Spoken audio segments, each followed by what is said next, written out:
Hello guys, Zero Hero has launched our very own Discord channel.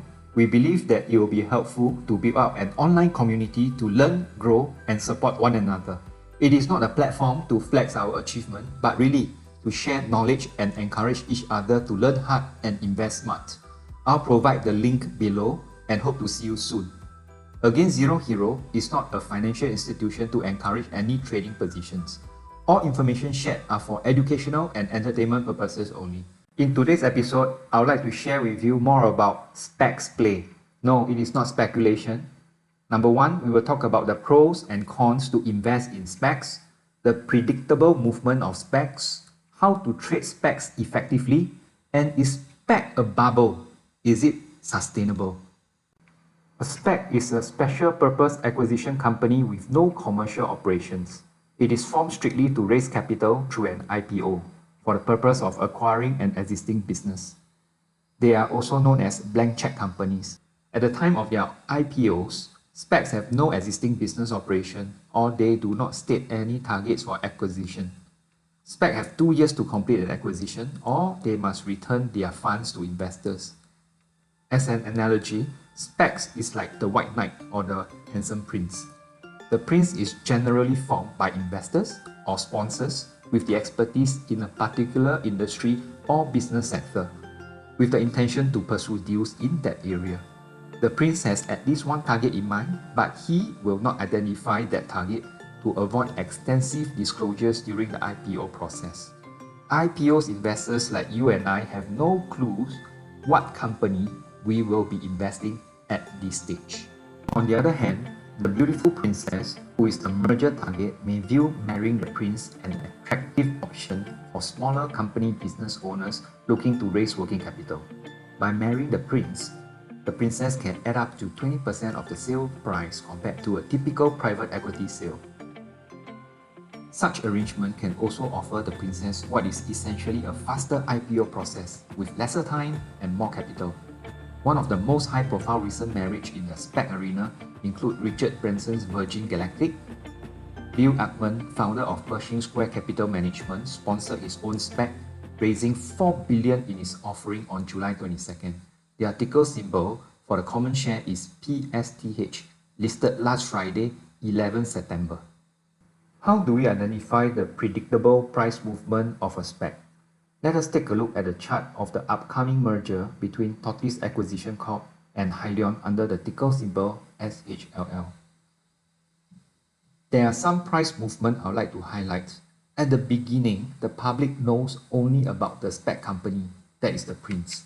The prince looks lonely without a partner at this stage. He is in search of a relationship as the chart looks lifeless at this stage. When the princess is finally revealed, we can see the surge in the price action caused by plenty of news coverage, media release, YouTubers video. I call this the season of courtship, as it is like a new adventure every day. Then comes the next season of engagement news. The prince will announce to the public about their plans to get married, which is the potential period of merger for listing. Price will spike even higher, but the wait from engagement to marriage may take up to 2 to 3 months. The price starts to decline as investors take profit to park their funds in other stocks that are going through courtships or pre-engagement to reap better rewards. Nearing the final season, that is about 2 to 4 weeks before the wedding day, there will be massive updates from the media, such as buying sprees by institutional funds pushing up the stock price. Such news will cause retail investors to follow suit as everyone wants to join in the wedding banquet. However, from time to time, some investor may choose to take profit, resulting in price correction. So how can we trade SPACs more effectively? Personally, I would prefer to enter my position during the courtship season, but the wait is considered an opportunity cost as the funds will be stuck for a few months. Alternatively, some may take profit by selling half their position and re-enter upon the engagement news, as we know exactly who is the princess at this stage. The entry price could be very much higher if the father of the bride is one of the richest men on earth. Check out the amazing price surge upon the announcement of KCAC. I was queuing just the day before the news was released but my trade was not triggered. I'll wait for the engagement news to taper off before taking my position with this counter. You can also consider to invest in a stock warrant. It is quite a bargain to enter early, but the question again is the weight. To invest in warrants, there are a few points to take note of. Warrants are usually set to expire in 5 years. You can choose to exercise your warrant 30 days post-merger by topping up the strike price. However, the management can choose to redeem your warrants between $18 to $20 depending on their SEC filing. Basically, they will pay you the market value to buy back your warrant, as in the case of DraftKings and Virgin Galactic.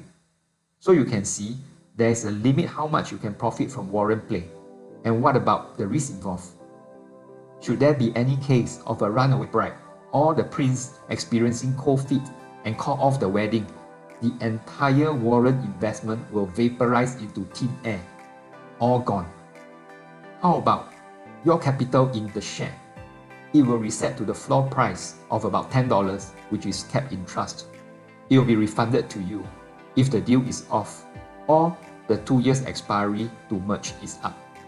Any amount above $10 suffers the same fate as the warrant. How likely would such incident occur, you may ask? You can take a look at this historical chart of SPACs. With more SPACs joining this hype, the chances may get higher. Perhaps diversification could be an option. So is SPACs a bubble? Without a doubt, after the high-profile mergers of Nikola and DraftKings in the second quarter 2020, many companies are looking to join in the bandwagon as they could cut short the process of traditional IPOs of about 18 months wait time. The trend could be the new norm during and even after this pandemic season. We need to be cautious of the types of SPACs to invest in, as the most popular SPACs currently are the deals on wheels, which is anything related to electric vehicles. This EV fever has attracted businesses from casinos moving into online gaming as resorts are shut for months. F&B businesses trying to innovate with the use of technology to cook or automate. Merger of fintech companies providing seamless transactions, and many unknown industries may crowd this SPAC space pretty soon. Therefore, the challenge is to sieve out the best deals, such as finding out the experiences behind the management team, knowing their business strategies, and if it is an existing business already in operation. Such knowledge will greatly eliminate the odds of poor mergers in the months ahead. Remember to do your own due diligence instead of becoming the blind leading the blind. If you wish to find out what are the SPACs we are looking at and invested in, you can consider joining our newly set up Zero Hero Discord channel with the link provided. I'll appreciate it if you can click on the like, subscribe and notification button. I hope to showcase some potentially high growth stock picks and practical ways to measure the risks and rewards in the next episode. Until then, learn hard and invest smart.